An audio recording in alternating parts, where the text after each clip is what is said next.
Liberals generally wish to preserve the concept of rights for such human rights as freedom of speech, while denying the concept to private property. A particularly stark and self-contradictory example is Professor Peter Singer, who explicitly calls for preserving the concept of rights for personal liberty, while shifting over to utilitarianism in economic affairs and in the realm of property. And yet, on the contrary, the concept of rights only makes sense as property rights. For not only are there no human rights which are not also property rights, but the former rights lose their absoluteness and clarity and become fuzzy and vulnerable when property rights are not used as the standard. In the first place, there are two senses in which property rights are identical with human rights. One, that property can only accrue to humans, so that their rights to property are rights that belong to human beings.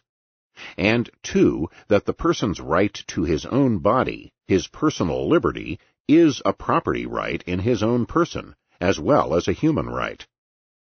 But more importantly for our discussion, human rights, when not put in terms of property rights, turn out to be vague and contradictory, causing liberals to weaken those rights on behalf of public policy or the public good.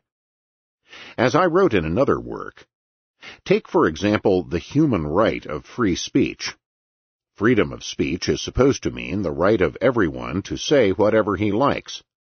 But the neglected question is, where? Where does a man have this right?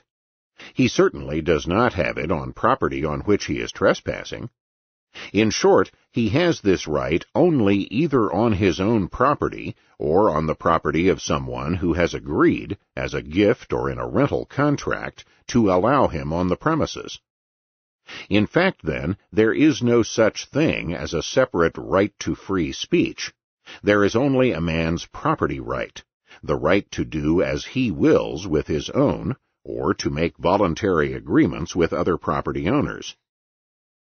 In short, a person does not have a right to freedom of speech. What he does have is the right to hire a hall and address the people who enter the premises. He does not have a right to freedom of the press.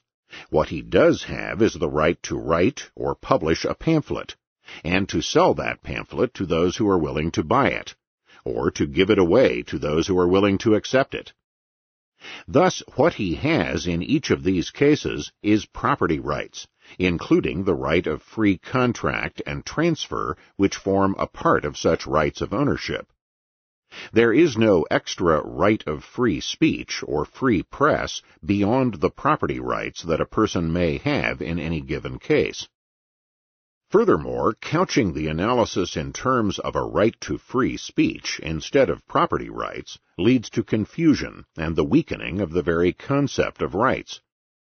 The most famous example is Justice Holmes' contention that no one has the right to shout "fire" falsely in a crowded theater, and therefore that the right to freedom of speech cannot be absolute, but must be weakened and tempered by considerations of public policy. And yet, if we analyze the problem in terms of property rights, we will see that no weakening of the absoluteness of rights is necessary.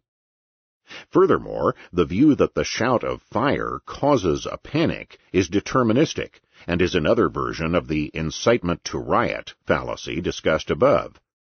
It is up to the people in the theater to assess information coming to them. If this were not so, why wouldn't correctly warning people of an actual fire in a theater be a crime, since it, too, might incite a panic? The disruption involved in falsely yelling "fire" is actionable only as a violation of property rights in the manner explained in the text below. I am indebted to Dr. David Gordon for this point. For logically, the shouter is either a patron or the theater owner. If he is the theater owner, he is violating the property rights of the patrons in quiet enjoyment of the performance, for which he took their money in the first place. If he is another patron, then he is violating both the property right of the patrons to watching the performance and the property right of the owner, for he is violating the terms of his being there.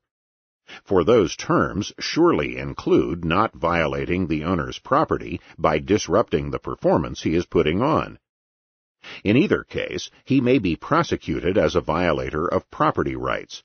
Therefore, when we concentrate on the property rights involved, we see that the Holmes case implies no need for the law to weaken the absolute nature of rights.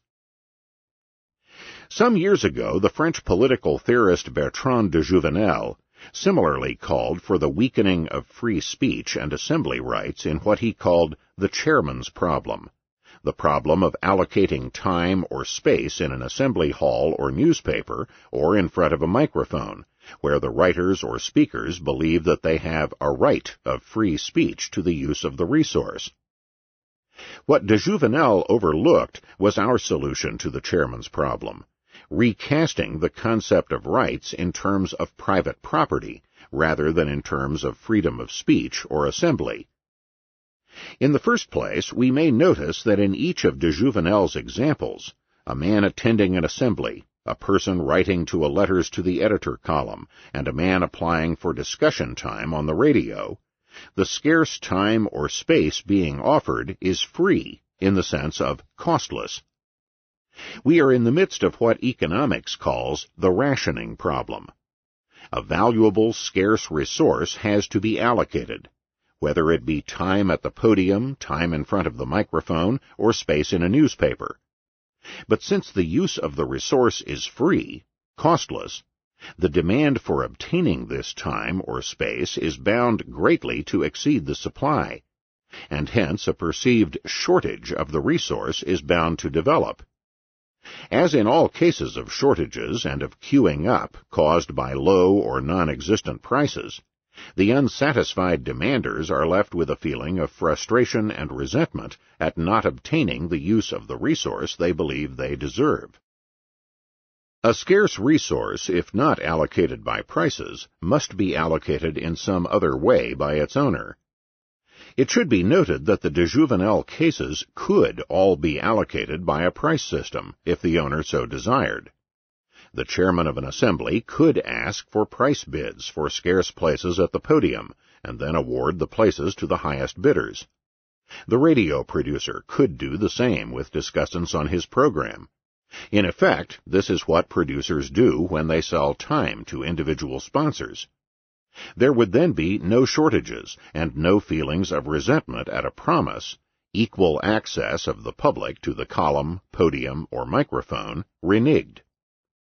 But beyond the question of prices, there is a deeper matter involved. For whether by prices or by some other criterion, the resource must, in all cases, be allocated by its owner. The owner of the radio station or the program or his agent rents or donates radio time in a way that he decides. The owner of the newspaper or his editor-agent allocates space for letters in any way that he chooses. The owner of the assembly and his designated agent, the chairman, allocates the space at the podium in any way he decides. The fact that ownership is the ultimate allocator gives us the clue to the property solution of de Jouvenel's chairman's problem. For the fellow who writes a letter to a newspaper is not the owner of the paper. He therefore has no right to, but only a request for, newspaper space, a request which it is the absolute right of the owner to grant or to deny. The man who asks to speak at an assembly has no right to speak, but only a request that the owner or his representative, the chairman, must decide upon. The solution is to recast the meaning of the right to freedom of speech or assembly, instead of using the vague and, as de Jouvenel demonstrates, unworkable concept of some sort of equal right to space or time. We should focus on the right of private property. Only when the right to free speech is treated simply as a subdivision of property right does it become valid, workable, and absolute.